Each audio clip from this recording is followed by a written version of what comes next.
Hi అండి. వాళ్ళకి చాయ్ break అయితే ఇచ్చానండి. నేనే అక్కడికి వెళ్ళిన తర్వాత ఒక్కసారి పని ఆపేయండి అని చెప్పేసి నేను చెప్పాను. సో చెప్పి వాళ్ళకి చాయ్ బ్రేక్ అయితే ఇచ్చానండి. నేను ఎందుకు ఫస్ట్ ఇదే చెప్పానంటే, చాలామంది వీడియోస్ తీసుకోవడానికి వెళ్తున్నారు ఖైరతాబాద్ వినాయకుని దగ్గరికి, వీడియోస్ చేసుకోవడానికి వెళ్తున్నారు. కానీ అందరూ అట్లా ఉండొచ్చు, ఉండకపోవచ్చు అండి, మందితో మనకు సంబంధం లేదు.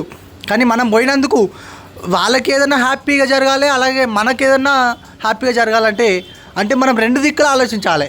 కొంతమంది ఏంది యూట్యూబర్స్ అంటే వేరే వాళ్ళ యూట్యూబర్స్ మీద నేను విమర్శలు చేయట్లేదు, అంటే నా మనస్తత్వం గురించి నేను చెప్తున్నా.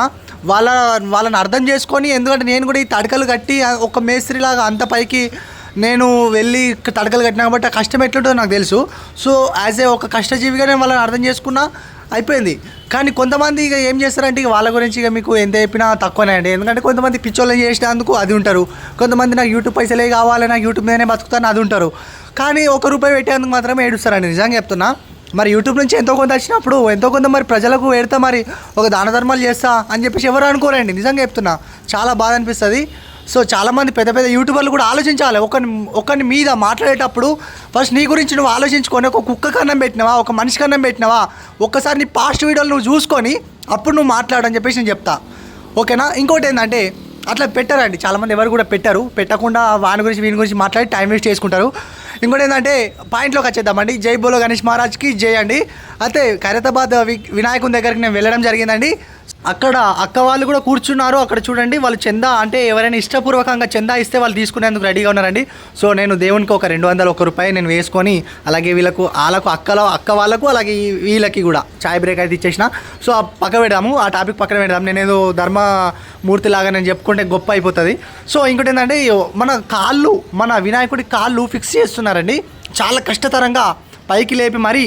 వాళ్ళ కష్టాన్ని ఎవరు గుర్తిస్తారో గుర్తించారో నాకు తెలియదండి. కాకపోతే ప్రతి ఒక్కరు కూడా గుర్తించి పాపం అక్కడికి వెళ్ళి వీడియో తీసుకునే ప్రతి ఒక్కరు కూడా ఎంతో కొంత వాళ్ళకి సహాయం చేయండి. ఎందుకంటే వాళ్ళకు ఒక్క రోజుకి వచ్చేసి ₹700 నుంచి ₹800 ఇస్తున్నారంట. పాపం అంత పైకి వెళ్ళి కూడా వాళ్ళు మన వినాయకుడిని, కొన్ని కోట్ల రూపాయలతో కొలిచే వినాయకుడిని వాళ్ళు కేవలం ఒక కూలీ కోసం, ఒక పొట్టాకూటి కోసం వాళ్ళు అంత తక్కువ పని చేయడము, వాళ్ళు కూడా అనుకుంటారు కదండి, నేను ఎందుకు పని చేయాలని చెప్పి అనుకుంటారు కదా. కానీ అట్లా అనుకోకుండా వచ్చి పని చేస్తున్నారు, ఆ 700కైనా సరే పని చేస్తున్నారంటే వాళ్ళు గ్రేట్ అండి, నిజంగా చెప్తున్నా. వాళ్ళు 100% గ్రేట్. సో వాళ్ళకి మాత్రం నేను మద్దతుగా ఉంటా, ఎనీ టైం ఉంటా. సో పైకి అయితే వెళ్ళినా అండి. పైకి వెళ్ళి నేను వాళ్ళని కూడా, అక్కడ కింద వాచ్మెన్ బాపు కూడా ఉన్నాడు, వాచ్మెన్ బాపుని కూడా అడిగిన, బాపు నేను వీడియో తీసుకుంటా అని ముందు పర్మిషన్ తీసుకుంటే ఏమన్నా తెలుసా, మమ్మల్ని అడిగాల్సిన అవసరం లేదు బాబు, మీరు డైరెక్ట్ వెళ్ళి తీసుకోవాలి, అట్లేం లేదు, ఇట్లా రిస్ట్రిక్షన్స్ ఏం పెట్టలేరు అని చెప్పారు. కానీ బాపు మీరు ఇక్కడ ఉన్నప్పుడు ఖచ్చితంగా మీ యొక్క ఆశీర్వాదం అలాగే మీ యొక్క పర్మిషన్ తీసుకునే హక్కు నాకు ఉంటుంది బాపు అని నేను ఆ బాపుని అడిగి పైకి అయితే వచ్చిన. వీళ్ళని కూడా అడిగిన, అన్నమ్మ నేను మిమ్మల్ని వీడియో తీసుకోవచ్చా అని చెప్పేసి అడిగిన. తీసుకో తమ్ముడు, పర్వాలేదు, ఎవరు కూడా ఇట్లా అడగలేరు, మనస్ఫూర్తిగా నువ్వు అడిగినావు తమ్ముడు, మంచిగా తీసుకో అని చెప్పిండు. సో నాకు మస్తు హ్యాపీ అనిపించింది. ఎవరైనా సరే ఆగమగం పోయి వాళ్ళ స్వార్థమే చూసుకోకుండా వీళ్ళకి కూడా ఏదన్నా ఒకటి చెయ్యాలి అనే మంచి ఉద్దేశంతో వెళ్తారని నేను అనుకుంటున్నా అండి. ఇంతే, ఇక నేను ఎక్కువ మాట్లాడా. ఇంకొకటి ఏంటంటే ఒక చిన్న కథ చెప్పాలండి వినాయకుడి గురించి, చాలా అద్భుతంగా ఉంటుంది. అయితే ఈ కథ ఇప్పుడు ఈ వీడియో చూసేవారికి అర్థమవుతుంది, అలాగే నెక్స్ట్ వీడియోలో ఫస్ట్ నుంచి కూడా చెప్తా ఇదే కథ, ఓకే. అయితే ఒకానొక సమయంలో మన వినాయకుడు అలాగే ఇతర ఫ్రెండ్స్ కలిసి ఒక నదిలోకి వెళ్తారండి. అంటే ఒక నది కాదు, ఒక సరస్సు లాగా ఉంటుంది. సో ఆ సరస్సు ఒక యజమానిదండి. సో ఆ యజమాని వెళ్ళిపోతాడు, వాళ్ళ పక్కకి వెళ్ళిపోగానే ఈ వినాయకుడు వీళ్ళందరూ కలిసి ఏం చేస్తారు, ఆ సరస్సులో స్నానం ఆడతారండి.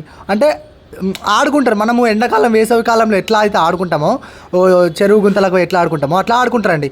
అయితే యజమాని వచ్చి చాలా హేళన చేసి, నువ్వు ఎందుకు ఇక్కడ ఆడుతున్నావు, చాలు మీ ఇంటికి నువ్వు అని చెప్పేసి చాలా అవమానిస్తారండి. సో అది మనసులో పెట్టుకొని వినాయకుడు చాలా ఏడ్చుకుంటూ ఇంటికి వస్తాడండి. ఇంటికి వచ్చి అంటే బాధపడుకుంటూ వచ్చి శివునికి చెప్తాడు, నాన్నగారు నన్ను ఇట్లా బెదిరించారండి, అక్కడ సరస్సు ఉందని చెప్పేసి వెళ్ళాము అని చెప్పేసి నాన్నగారికి చెప్పగానే శివుడు చాలా ఆగ్రహం చేస్తాడండి.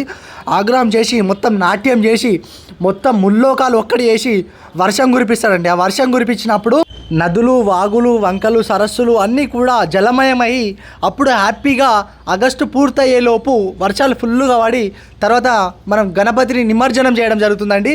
అందుకే ఆ గణపతి హ్యాపీగా అప్పుడు వర్షంలో హాయిగా నీళ్ళల్లో హాయిగా ఆడుకుంటాడు. సో ఇది నిమజ్జనం కథ అండి. ఇంకొకటి పార్ట్ 2 అని కామెంట్ చేయండి.